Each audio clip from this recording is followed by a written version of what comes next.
Japan is gaining an unwanted reputation as a black hole for international child abductions. Alone of all the industrialised nations, it hasn't signed the Hague Convention, which mediates international custody disputes. So it's becoming notorious as a safe haven for parents who abduct their own children after a relationship has broken down. In Australia, a small but increasingly vocal group of so-called left-behind parents are suffering the pain of having their children held in a distant country against their wishes. Sarah Dingle reports.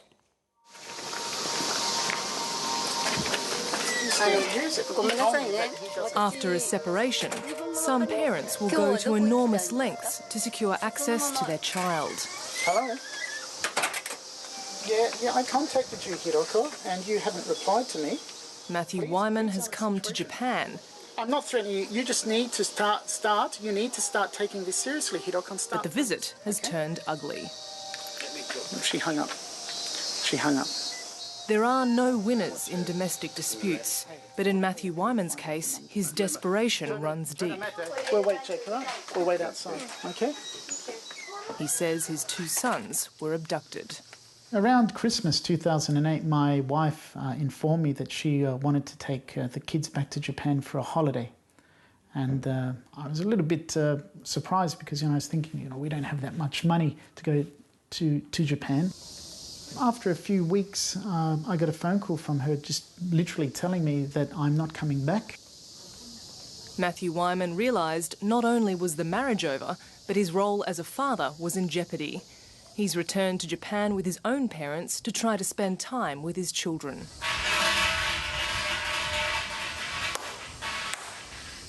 In Australia, we have dual custody. We have shared custody. But in Japan, it's basically possession is 9/10 of the law. Whoever has the children keeps the children. Stop child abduction! Stop child abduction! Stop child abduction! In Japan, the issue of international left-behind parents is getting harder to ignore. At a recent protest in Tokyo, timed to coincide with the visit of US Vice President Joe Biden, parents said they'd had enough.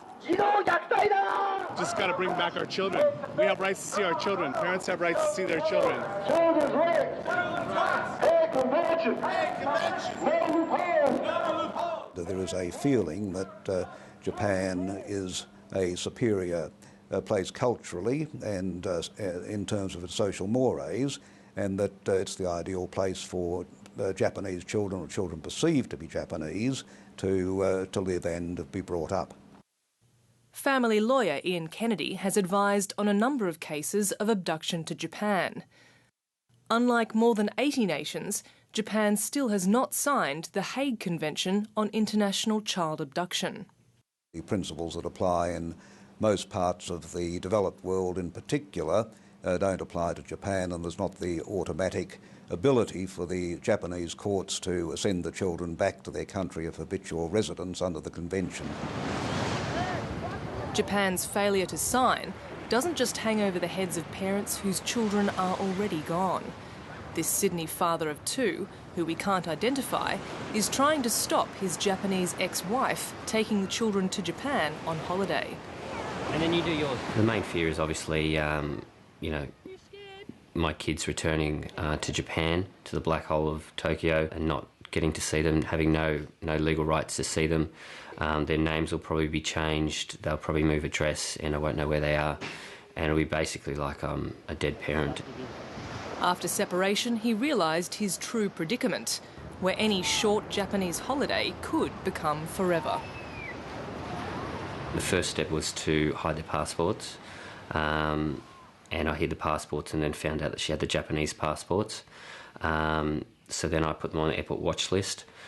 The way the law works, the father normally loses out, and she'll probably get a holiday, and I've got to pray that she'll return, but the chances are she won't.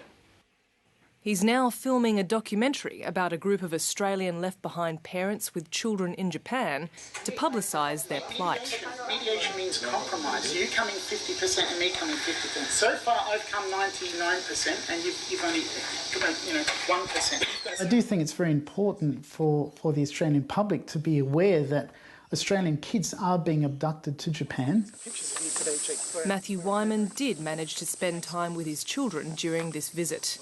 7:30 contacted his ex-wife, who says they're still in mediation, and she rejects claims of abduction. We worry very much, because we love you.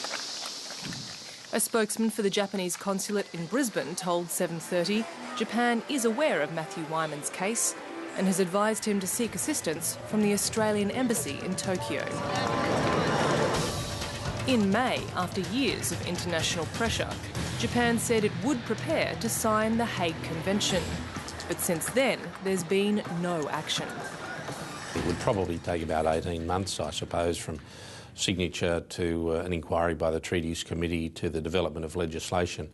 You'd have to assume you'd be looking at least that in Japan if they decide to accede to the convention. How much confidence do you have that Japan will actually sign the Hague Convention? Oh, look, I'm quietly confident that they will sign. But in the meantime, the international loophole occupied by Japan is so large that even non-Japanese couples can be caught up in it. So this is the last time you saw him? Yeah, this is the last visit, and that's the day we had to say goodbye. This Australian woman's 10-year-old son has been held in Japan by his Australian father since the boy was 3. We can't show you her face because it could jeopardise when she's next allowed to see her child. We went over, and while we were there, he took the passport, and I wasn't able to return with our son, and he's been holding him there ever since. I contacted the embassy first up because I really didn't know the complications it would cause. I just assumed we were Australian and they'd be able to help us. But they basically said there's nothing they can do and I need to get a lawyer in Japan. You're not Japanese and your partner's not Japanese, and yet your child is being held in Japan against your wishes. It just seems like a safe haven for parents that want to take their child, keep their child from the other parent. We need to find out a politician who's prepared to stand up and speak, who believes in what we're saying. For this group of left-behind parents, their meetings are their only source of support and comfort. There's got to be something else you can do to touch the people. And for most here, there's little hope in sight. The Attorney-General has revealed that whatever Japan does, their situation will not improve. If Japan signs the Hague Convention, is it your understanding that that will apply retrospectively to existing cases? Unfortunately, no, is the answer to that. The obligations apply once the convention has been ratified, so it won't apply retrospectively, as I understand it, to existing cases. It's just really sad that I've missed so much of his life. I have to just accept that I see my son once a year and basically wait until he's an adult and can make his own choices. I've come to the realisation that they won't be returned to Australia. I have to accept that. And I have to remind my wife and her mother that please remember that they're not 100% Japanese, they're also 50% Australian. Sarah Dingle with that report.